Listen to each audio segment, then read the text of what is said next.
Judges chapter 18. In those days Israel had no king. And in those days the tribe of the Danites was seeking a place of their own where they might settle, because they had not yet come into an inheritance among the tribes of Israel. So the Danites sent 5 of their leading men from Zorah and Eshtaol to spy out the land and explore it. These men represented all the Danites. They told them, "Go, explore the land." So they entered the hill country of Ephraim and came to the house of Micah, where they spent the night. When they were near Micah's house, they recognized the voice of the young Levite. So they turned in there and asked him, "Who brought you here? What are you doing in this place? Why are you here?" He told them what Micah had done for him and said, "He has hired me and I am his priest." Then they said to him, "Please, inquire of God to learn whether our journey will be successful." The priest answered them, "Go in peace. Your journey has the Lord's approval." So the 5 men left and came to Laish, where they saw that the people were living in safety, like the Sidonians, at peace and secure. And since their land lacked nothing, they were prosperous. Also they lived a long way from the Sidonians and had no relationship with anyone else. When they returned to Zorah and Eshtaol, their fellow Danites asked them, "How did you find things?" They answered, "Come on, let's attack them. We have seen the land and it is very good. Aren't you going to do something? Don't hesitate to go there and take it over. When you get there, you will find an unsuspecting people and a spacious land that God has put into your hands, a land that lacks nothing whatever." Then 600 men of the Danites, armed for battle, set out from Zorah and Eshtaol. On their way, they set up camp near Kiriath-Jearim in Judah. This is why the place west of Kiriath-Jearim is called Mahane Dan to this day. From there they went on to the hill country of Ephraim and came to Micah's house.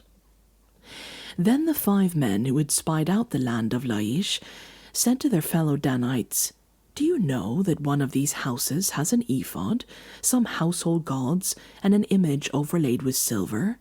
Now you know what to do." So they turned in there and went to the house of the young Levite at Micah's place and greeted him. The 600 Danites, armed for battle, stood at the entrance of the gate. The 5 men who had spied out the land went inside and took the idol, the ephod, and the household gods, while the 600 armed men stood at the entrance of the gate. When the 5 men went into Micah's house and took the idol, the ephod, and the household gods, the priest said to them, "What are you doing?" They answered him, "Be quiet, don't say a word. Come with us and be our father and priest. Isn't it better that you serve a tribe and clan in Israel as priest, rather than just one man's household?" The priest was very pleased. He took the ephod, the household gods, and the idol, and went along with the people. Putting their children, their livestock, and their possessions in front of them, they turned away and left. When they had gone some distance from Micah's house, the men who lived near Micah were called together and overtook the Danites. As they shouted after them, the Danites turned and said to Micah, "What's the matter with you that you called out your men to fight?" He replied, "You took the gods I made, and my priest, and went away.